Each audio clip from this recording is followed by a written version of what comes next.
La dermatose nodulaire contagieuse, hein, c'est une maladie virale, donc liée à un virus, qui est contagieuse et transmissible. Transmissible notamment par les vecteurs, mais j'en reparlerai après, et qui affecte exclusivement les bovins, les zébus et les buffles. Et visiblement, il y a un réservoir sauvage avec, notamment en Afrique, hein, puisqu'elle est apparue en Zambie en 1929. Elle est apparue en Afrique, elle a gagné l'ensemble du territoire africain, y compris Madagascar. Et donc, on a vraisemblablement un réservoir sauvage. La dermatose nodulaire, hein, comme son nom l'indique, c'est déjà c'est la peau qui est atteinte en premier, avec des nodules, et donc des nodules cutanés, mais pas que. On a aussi des nodules potentiellement sur les muqueuses et parfois même sur la trachée. Et donc, évidemment, vous avez ces signes-là qui apparaissent avec des ganglions lymphatiques qui sont gonflés, une perte de la production laitière, des boiteries. Et donc, on voit vraiment un animal qui souffre avec cette maladie-là, hein.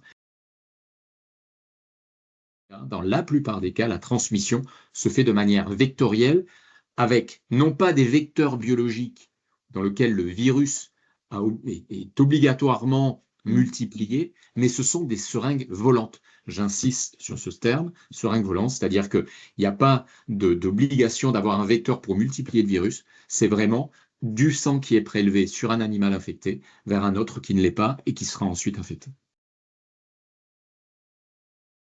La stratégie, elle repose sur un triptyque qui est mis en place. La stratégie là vise, pour un pays qui était jusqu'à présent indemne de la maladie, de circonscrire au plus vite la maladie et donc en respectant, un, le dépeuplement des unités infectées, deux, la vaccination en anneau et trois, les mesures de biosécurité. Le dépeuplement, pourquoi?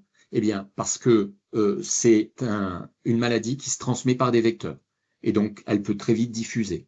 Deux, le virus est très résistant, en particulier sur les croûtes, dans les nodules, voire dans l'environnement. Il peut résister.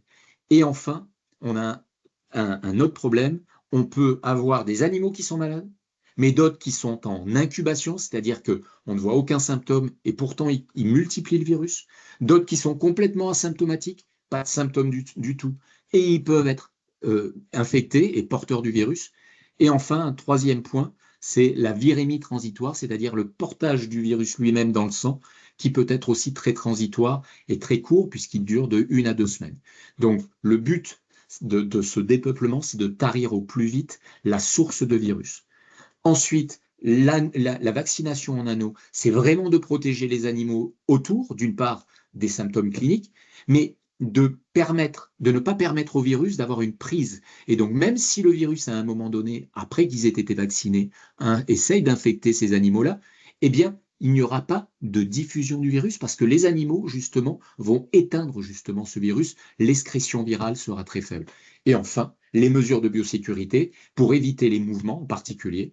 Et les mouvements, c'est vraiment la raison pour laquelle la maladie s'échapperait des foyers pour aller dans un autre endroit, plus loin, en particulier via les transports, soit d'animaux, soit de vecteurs. Et c'est pour ça qu'il faut être extrêmement vigilant sur les mesures de biosécurité.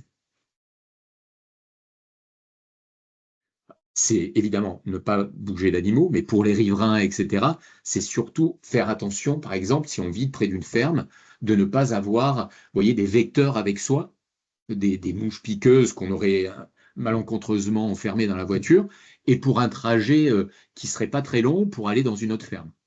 Ça serait. Donc, il faut être vigilant par rapport à ça. Et c'est pour ça que, notamment, l'étape du Tour de France a été détournée, hein. C'est pour éviter justement que des riverains puissent prendre des mouches parce que pas loin de la zone infectée pour aller ailleurs avec.